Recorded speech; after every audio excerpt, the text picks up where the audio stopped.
Il élargissait la vision de la vie, il secouait la torpeur. Thierry Frémaux est avec nous. Thierry, évidemment délégué général du Festival de Cannes, directeur de l'Institut Lumière de Lyon, et presque, j'allais ajouter, grand ami de Bertrand Tavernier. Oui, parce que c'est pas de moi dont on parle, c'est de lui. Ouais. C'est lui qui secouait les torpeurs. Ouais. C'est de lui dont on parle. Si nous avions su que nous l'aimions tant, nous l'aurions aimé davantage, le titre du livre que vous lui consacrez, Thierry. Parce que, je vous dis, c'est pas une relation père-fils, mais j'allais presque dire c'est encore davantage entre vous. Oui, parce on avait plein de relations, de cadet à aîné, de directeur à président, puisqu'il était le président de l'Institut Lumière, et puis de deux hommes qui ont appris à s'aimer sans se le dire vraiment, et puis qui avaient des choses à s'apprendre, surtout lui, moi, et avec cette idée que quand il est parti, je me suis senti un peu, non pas obligé, parce que c'est venu très naturellement, mais de vouloir vite me souvenir de lui. Oui. Il y a d'autres choses qui arriveront plus tard, mais... Non mais, ce livre, c'est presque un livre d'amour. C'est un livre incroyable. Vous dites d'ailleurs, des cinémathèques ont brûlé quand il est parti. Vous dites c'est un géant qui s'est envolé au ciel. Oui, parce que Bertrand Tavernier était le cinéaste qu'on connaît, grand cinéaste, adulé à l'étranger, suivant des gens comme Claude Sautet, comme Truffaut bien sûr, Jean-Luc Godard est à part, mais comme le cinéaste français. Et c'était un grand cinéaste, mais c'était un grand cinéphile. Et c'était aussi à ce titre-là que on se rencontrait souvent, parce que l'Institut Lumière à Lyon est une cinémathèque, et qu'on programmait, et qu'on parlait de cinéma, qu'on dirigeait ensemble une collection de livres de cinéma, etc. Et oui, c'est Ampatouba qui avait dit, on avait un peu travesti sa parole, mais pour la résumer, quand un ancien meurt, c'est une bibliothèque qui brûle. Et en effet, je dis qu'avec Bertrand, c'est 10 cinémathèques qui ont brûlé tellement son érudition joyeuse. Parce que c'était pas une érudition aristocratique. Il y avait quelque chose de... On pouvait parler au cinéma avec lui. On était assez vite distancés parce que il rentrait dans des détails, dans des films dont on ignorait tout. Mais comme il faisait comme si les gens les avaient vus, la conversation pouvait se poursuivre. Et c'était aussi ça que je voulais raconter, que la curiosité, lui qui était un fou de Victor Hugo, disant ça, Victor Hugo disant, il le citait. Je ne sais pas si c'est de Victor Hugo, parce que Bertrand a inventé énormément de citations qu'il attribuait à Victor Hugo. J'admire comme une brute. Et c'est assez beau. Et je crois qu'elle est de Victor Hugo. C'est magnifique, ouais. Et voilà. Et lui, il admirait comme une brute. Il était généreux. La générosité, c'est pas de la naïveté. Ça veut pas dire j'aime tout. Ça veut dire je ne parle que de ce que j'aime. Et il disait, mais moi, ce qui me plaît pas, ça m'intéresse pas d'en parler. Parlons des choses que j'ai envie de convaincre, sur lesquelles j'ai envie de convaincre les gens d'y aller. Et du coup, ça faisait de sa conversation quelque chose qui vous emmenait vers les sommets inaccessibles. Si on écoutait sa voix quelques instants, la bande-annonce de cette histoire fantastique du cinéma français de Bertrand Tavernier. Gabin a été indissociable de Renoir, de Duvivier, de Prévert, qui à l'époque ont imposé des personnages qui n'étaient pas courants. Vraiment, j'ai l'impression de voir un autre type de cinéma. Je sens qu'il y a quelque chose d'extraordinairement français.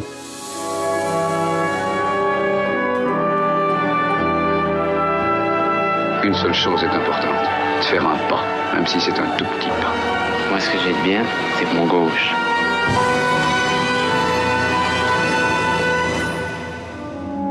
Des cinéastes qui croient que le cinéma peut faire bouger un peu les choses, qui croient, comme me le disait Renoir, qu'il faut faire un film en se disant on va arriver à faire changer le cours de l'histoire, et en même temps, il faut avoir l'humilité de penser que si on touche 2 personnes, on aura réussi quelque chose d'extraordinaire. Voyage à travers le cinéma français, c'est lui ça. C'est lui, c'est complètement Bertrand Tavernier. Oui, puis c'était à lui de faire ce film. À la fin, il voulait faire encore un dernier film.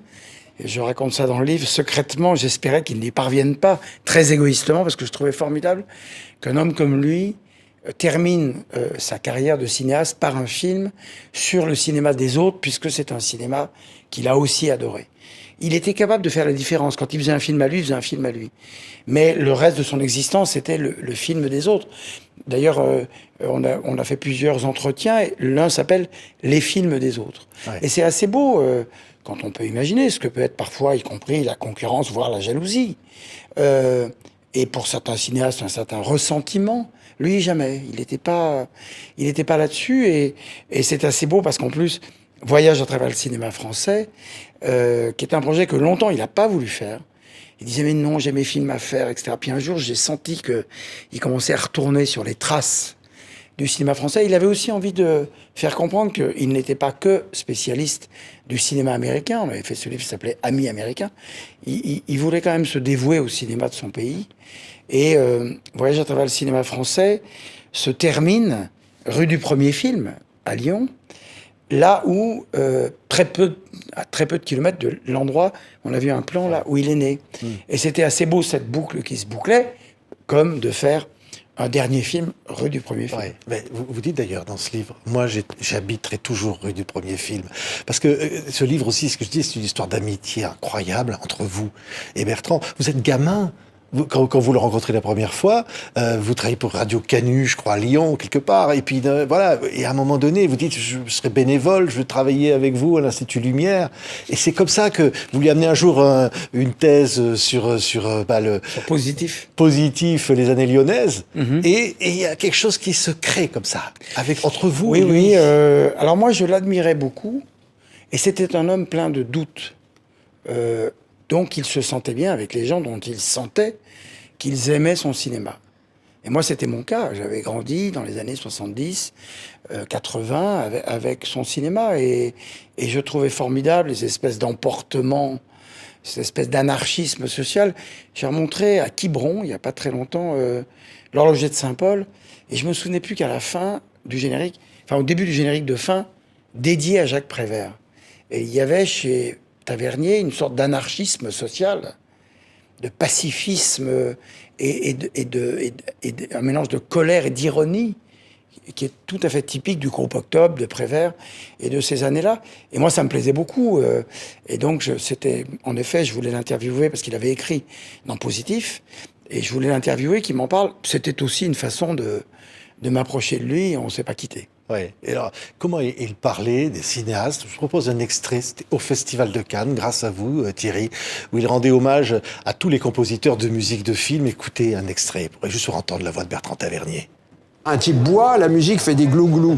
Un ivrogne titube, la musique titube. Là, comme ça. Dit ça, c'est le contraire de ce que devrait être la musique de film. La musique de film, par exemple, ça consiste à mettre un air inattendu, un air tendre et nostalgique sur un passage terriblement dur. Ça consiste, à la fin de Dr. Strangelove, à terminer ce qui va peut-être être l'apocalypse par une chanson d'amour. Tout d'un coup. C'est ça, c'est d'opposer. Ou de trouver un petit ostinato qui va revenir au piano, qui est dans La Vérité sur Bébé Donge, piano, orgue, et de revenir, et vous avez tout d'un coup l'impression que la musique, elle vous amène au cœur du mystère du personnage féminin que joue Darieux, et que la musique, elle épouse le ton profondément féministe du film. C'est fou, hein. C'est fou comment il parlait du cinéma. Oui, alors il avait revu les films. Alors il nous avait distancés parce que il avait une revision très nette des films, et en même temps, le jeune Tavernier, qui se sentait pas encore tout à fait capable de faire des longs métrages, était resté cinéphile, le Nickelodeon, le MacMahon, et puis ce travail d'attaché de presse. Donc, il avait vécu avec John Ford, avec Michael Powell, avec Melville, dont il avait été l'éphémère assistant. Et puis, donc, il avait cette espèce de socle, il avait croisé Gabin, etc. Et puis après, il s'est mis à tout revoir. Et en effet, il pouvait comme ça, il suffisait d'appuyer sur le bouton. Oui. Ah oui, vous racontez une scène incroyable au Festival de Cannes, enfin, avec réunion avec tous les personnels, les administrateurs, où il se met à raconter la première Palme d'Or. Là, tout le monde est subjugué. Parce que... Oui, je raconte dans le livre que on était au conseil d'administration et il siégeait pour la SACD, c'est-à-dire de façon tout à fait provisoire, puisque c'est des sièges d'administrateurs tournants. Bon, une fois, il était là, et Pierre Lescure évoque les 50 ans de la création de la Palme d'Or, 1955, et ce film avec Ernest Borgnine, et qui s'appelle Marty, et tout à coup, je dis, Bertrand, tu peux nous en parler? Et là, tout à coup, une panne. Et je me dis, merde, pour une fois où je pouvais le faire briller et faire profiter à tout le monde de ces moments dont moi, j'ai tellement profité, en fait, il réfléchissait, et après, tout est sorti, et les gens étaient bouche bée à l'écouter. Alors, il y a quelque chose aussi, c'est aussi pour ça que j'ai voulu faire ce livre, c'est que, il y a, pour les écrivains, Jean Echenoz a fait un magnifique livre sur son éditeur, Jérôme Lindon, petit livre. Benjamin Taylor, le meilleur ami de Philippe Roth, a fait un livre sur Philippe Roth qui n'est pas une biographie, qui sont ses moments avec... Et moi, je voulais parler de Bertrand Tavernier, pas en cinéaste, mais en effet, en cinéphile, en ami. Je voulais raconter ce qu'avait été cette aventure, qui n'est pas seulement... parce que ça pouvait rester entre nous, mais qui, je crois, est assez exemplaire de cette curiosité, de cette capacité à l'admiration, de cet enthousiasme. Vous disiez, oui, il disait ça, il disait d'un tel ou un tel qu'il aimait bien, il rendait la vie divertissante. Et avec lui, on s'emmerdait jamais. On s'emmerdait jamais. Et qu'on parle de cinéma ou qu'on parle de musique ou de littérature. Parce qu'en effet, il adorait les musiciens de film qui, eux, l'adoraient en retour. Il disait de Philippe Sard qu'il était son scénariste musical. Parce on entend la L627. Oui, Philippe Sard, musique du film. De Sard. Il a travaillé avec Antoine Duhamel, avec Louis Clavis, le jazzman, Bruno Coulet. Et Oswald Landrea, il a travaillé avec plein de musiciens. Ça comptait pour lui. Et puis, il était dans cette générosité que j'ai voulu redire, en insistant, et peut-être qu'un jour j'écrirai vraiment sur ces films, que son cinéma vieillit bien. C'est très beau de revoir Ça commence aujourd'hui, par exemple, film de colère avec Philippe Torreton sur le sort des profs, après qu'il ait fait un film sur le sort des flics de rue qui n'ont pas les moyens de travailler. C'était pareil pour les instituteurs. Quand on revoit ce film aujourd'hui, on se dit que rien de ce que le film disait, on est dans fin des années 90, n'a été réglé et que, bien entendu, de nombreux problèmes sont survenus depuis. C'était pas du cinéma engagé, c'était pas du cinéma social, puisqu'à chaque fois, il avait à cœur d'avoir une trame scénaristique, d'écrire des choses. La vie est rien d'autre. La fin de La vie est rien d'autre est de cette lettre que Philippe Noiret lit à Sabine Azéma en voix off, est une des plus belles fins de l'histoire du cinéma français, qui se termine par « À vous, ma vie ». Pas mal. Alors, quand vous le rencontrez, il y a les amis américains, c'est-à-dire que vous allez travailler avec lui sur ce livre, et puis sur comment dire, cette fascination, il a dit John Ford, et puis du cinéma américain. Parce que ça, c'est extra. On parlait tout à l'heure de son hommage au cinéma français, mais il y a une fascination pour le cinéma américain chez lui. Oui, sa génération, la mienne aussi d'ailleurs, aujourd'hui je suis moins sûr pour ceux qui nous suivent, mais aimer le cinéma, c'était aimer le cinéma américain. Alors lui, il est cinéphile dans les années 50 et on sait que les accords, le plan Marshall, il y a tout à coup une razzia de films américains dans les salles de cinéma qui, contrairement à aujourd'hui, hélas, gardaient les films longtemps, puis les films après tournaient en banlieue et vous pouviez voir un western d'André Dautot quasiment 4 ans après sa sortie au cinéma. Bon. Et il y avait ça, et en effet, quand au début de notre rencontre, il y avait cette idée dans l'air de rassembler les interviews, les entretiens, les textes qu'il avait écrits avec ceux qu'il a décidé d'appeler mes amis américains. Et c'est là aussi qu'on s'est bien entendu, parce que moi j'adorais ça, j'étais apprenti historien, j'étais destiné à écrire des livres, et j'avais édité ce livre. Alors il m'envoyait des bouts de texte où je l'appelais, puis je devais écrire, et d'emblée il m'a fait confiance. Et on a continué comme ça à écrire, et il écrivait ses mémoires lorsqu'il est parti. Et on publiera ses mémoires dans 1 an, à l'automne 2023, parce que même si elles sont inachevées, il y a quand même 500 pages. Quand on parle de boulimie, il y avait ça aussi. Alors, à la fin de sa vie, il appelait tous les copains. Dis donc, je me souviens plus, à tel moment, sur l'horloger de Saint-Paul, rappelle-moi qui était... Bon. Et il a écrit un texte très, très beau. Donc, La Trace, Bertrand Tavernier, et c'est au fond, avec ce livre, ce que j'ai voulu faire. La trace non seulement existe, non seulement subsistera, mais on m'a déjà dit beaucoup de gens qui ont lu ce livre. D'abord, ça leur donne envie, à leur tour, d'être curieux, de voir des films. Et puis, ça leur a permis de penser que la vie vaut la peine d'être vécue. Elle fait parfois très mal. Mais que surtout, on peut faire événement de tout. Tout ce qui nous arrive, vous, moi, ce soir, demain. Et nous, on n'a rien théorisé avec Bertrand. Et puis, on s'est retrouvés ensemble pendant plus de 30 ans. Et parfois, à table, quand il racontait plein de trucs, je voyais bien qu'il me regardait moi. Comme s'il voulait que je sois sûr, comme s'il voulait être sûr que je n'oublie rien de ce qu'il racontait. J'ai toujours été convaincu qu'il savait. Et il se sentait bien parce que, encore une fois, j'avais de l'affection pour lui. Ouais. On entend là la voix de Jean-Roger Cossimon. Écoutez ça, musique d'un film, Le Juge et l'Assassin. Oui, très belle chanson sur la Commune. Alors, chaque fois qu'il présentait le film, il disait aux gens, alors, je voudrais m'excuser, j'ai raté la fin. Je dis, arrête de dire ça, Bertrand, les gens, laisse-les découvrir. Et il disait que la fin était un chouïa démago, un peu gauchiste. Et je lui dis, avec le temps, non, parce qu'elle est le témoignage de ce qu'était aussi le mode d'engagement. On faisait un film dans les années 70 pour parler de la Commune, mais pour parler des années 70. Oui. Et je dis, en même temps, parce qu'on entendait Jean-Roger Cossimon, c'est lui que vous citez en ouverture du bouquin sur une autre chanson qui s'appelle Mon camarade. Vous dites, je ne sais plus combien ça fait de mois qu'on s'est rencontrés, toi et moi, mais depuis nous deux, on se balade. Et ça, c'est vous, c'est votre histoire avec Bertrand. Oui, c'est un peu ça, chanson très belle, chantée par Léo Ferré et reprise par Julien Clerc. Très belle chanson de Cossimon. Il y avait ça aussi chez Tavernier, les affinités électives.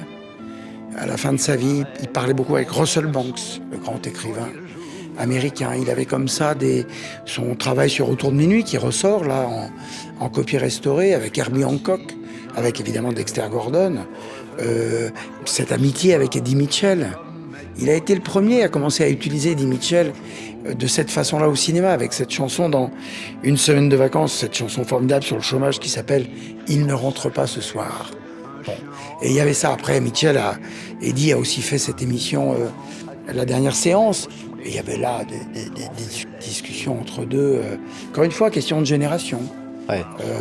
Et oui, Cossimon, il adorait évidemment Léo Ferré, il adorait... Il y avait quelque... Et c'est pour ça, depuis que ce livre est sorti, beaucoup de gens viennent me dire ou m'écrivent pour me dire qu'il y a des références qui sont les leurs. C'est-à-dire qu'au fond, à travers l'histoire de personnes, et c'est un peu l'histoire d'une époque, un peu l'histoire de... Et aujourd'hui, dont on se demande ce qu'est le monde dans lequel on vit, lui qui était très politique s'y intéressait de moins en moins. Il lisait beaucoup Victor Hugo, toujours, Alexandre Dumas, George Orwell. Il essayait de réfléchir à l'idée d'être un honnête homme, la common decency dont parlait George Orwell, c'est-à-dire comment se comporter bien, quoi. Comment essayer politiquement de ça, et juste après, de rire un peu. Ouais. En même temps, vous dites, Thierry, il n'adhérait à aucune chapelle, ni aucun courant. Il était libre. Et ça va peut-être on va lui faire payer quelque part. Certains journalistes vont lui faire payer cette liberté. Oui, il y a une partie de la presse française, on va résumer ça en disant une partie de la presse moderne, qui d'emblée n'a pas aimé son cinéma et qui n'a quasiment pas cessé. Il y a eu très peu d'exceptions. Oui, j'évoque ça, mais pas du tout de manière vengeresse. C'est une façon de poser aussi des hypothèses. Moi, je suis historien du cinéma, ça m'intéresse de savoir pourquoi, de son vivant, Claude Sautet, par exemple, était assez décrié. Pourquoi Claude Lelouch l'a été aussi, pourquoi Bertrand Tavernier l'a été. Quand ils étaient eux-mêmes extraordinairement adorés à l'étranger. C'est nos histoires à nous, de cinéphiles, de critiques. Mais oui, il y avait... Alors, il était blessé, il comprenait pas parfois comment il pouvait être attaqué. J'évoque Truffaut, François Truffaut, qui avait été un critique féroce. Dès qu'il s'est mis à faire des films, d'abord il a cessé de faire de la critique, bien entendu, il a cessé de parler de cinéma français, il s'est même réconcilié avec Marcel Carné, envers lequel il n'avait pas eu que de la tendresse, et il avait même écrit aujourd'hui que je suis cinéaste, je souhaite que tous les cinéastes fassent de beaux films et connaissent la réussite. Il se le disait d'ailleurs lui-même, puisque quand il a reçu son, 14e César pour Le Dernier Métro, il avait dit quelque chose du style « Si j'avais su que ça se passerait si bien à la fin, j'aurais été très très sympa sur le tournage. » Mais être cinéaste, c'est difficile. Ouais. Ce sont des héros, quels qu'ils soient. Je connais pas un cinéaste qui se lève le matin en disant « Je vais faire un mauvais film. Je vais volontairement rater mon film. » Or, tous ces films, qu'ils soient réussis, ratés, qu'ils soient des chefs-d'œuvre, qu'ils soient des films oubliés, d'abord oubliés momentanément, parce qu'un jour, les choses sont redécouvertes, construisent, assemblent l'histoire du cinéma. Même les bagarres dont vous parlez, qu'il y a pu y avoir entre Bertrand Tavernier et une partie de la critique, rend l'idée qu'on se fait du cinéma en France très très très vivante. Et dans d'autres pays, ils disent « Vous vous engueulez, mais en même temps, le cinéma, c'est important pour vous. » Et moi, j'avais compris ça quand je devais travailler sur les jeunes années lyonnaises de Positif. Ces gens se disputaient pour une chose qu'ils aimaient de la même passion, qui était le cinéma. Ouais. Mais c'est ça qui est fou, c'est qu'au fond, c'est de la passion. Et même si il y a un film, Captain Conan, qui va pas avoir le succès, il dit on continue. Il ne se laisse pas abattre, c'est ça. Alors il détestait regarder les chiffres. Aujourd'hui, quand on est souvent obsédé par les chiffres d'entrée, comme si les entrées, quoique ça se discute, disaient la qualité de quelque chose. En tout cas, les entrées d'un film disent quand même le rapport au public. Mais lui, pour ses films, il ne voulait pas savoir. Mais il sentait certaines choses, et il n'a pas connu que des succès, loin s'en faut. Il est comme tous les cinéastes. Il a aussi connu des échecs, dont en particulier les films historiques, qui peut-être en France sont pas toujours ce que le public attend le plus. Il avait aussi à cœur, on parle de ça dans le livre, de continuer à prendre le public comme un tout adulte, même quand c'était des jeunes. Nous, à Lyon, quand il présentait des films, les gens étaient bouleversés. Il a eu fait des présentations de films tout à fait géniales. Et pédagogique sans le vouloir, parce que lui, c'était tout le contraire. On dit il était dans la transmission, mais pas du tout. Il le faisait naturellement. Et il transmettait par l'exemple. C'est-à-dire que sa pensée, en effet, il n'appartenait pas à des chapelles, c'était des pensées. Ça lui venait comme ça. Et l'assemblage de tout ça était extraordinairement stimulant pour celui qui acceptait le voyage. Ouais. Par exemple, le macartisme, ça, il en parle beaucoup. Oui. Il vous en parle beaucoup. Notamment quand vous, à l'Institut Lumière, vous rendez hommage à Elia Kazan. Et là, non, lui, la liberté, le cinéma doit être libre. Il ne supportait pas l'idée que des gens aient pu témoigner contre d'autres pour empêcher que des films se fassent. Et en même temps, il disait d'Elia Kazan qu'en effet, il avait donné des noms.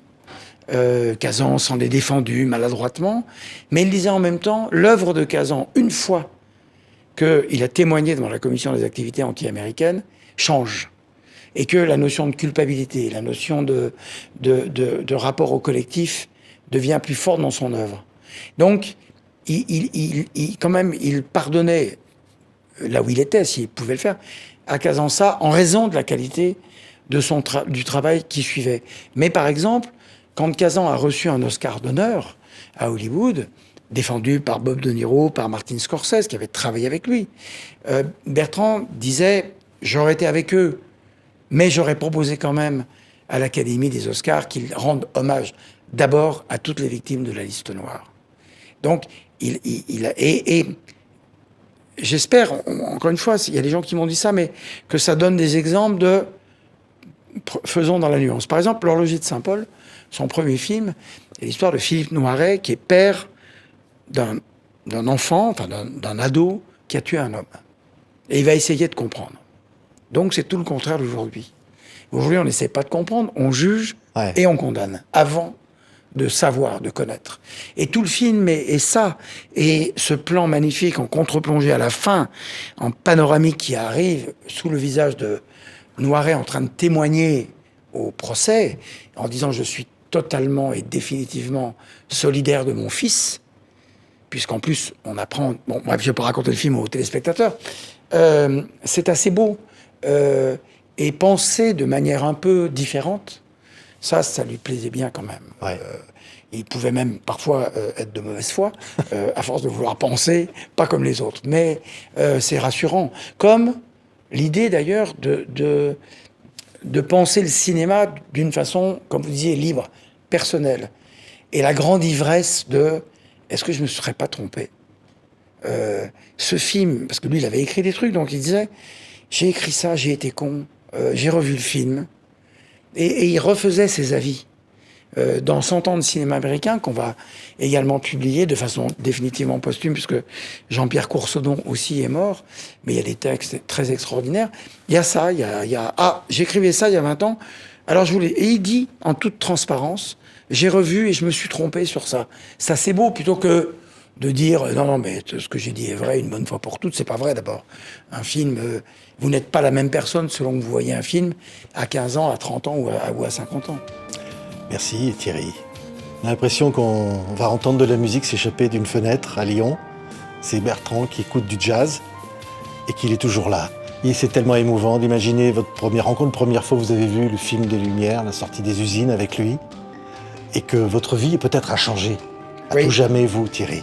Oui, Ouais. ma vie a changé. En tout cas, je regrette pas de l'avoir connu. Il y avait ce titre très beau, qui n'est pas de lui ni de moi. Et je dis de quel Lyonnais en est l'auteur, mais quelqu'un m'a dit que ça pouvait être aussi Shakespeare. Ne sois pas triste de l'avoir perdu, sois heureux de l'avoir connu. Privilège de l'amitié, dites-vous. Et vous l'a offert, ce cadeau, pour toujours. Thierry Frémaux, si nous avions su que nous l'aimions tant, nous l'aurions aimé davantage, publié chez Grasset pour Bertrand Tavernier. Quel beau livre de cinéma et quelle belle façon de nous faire aimer Bertrand Tavernier et tout le reste. Merci. Merci.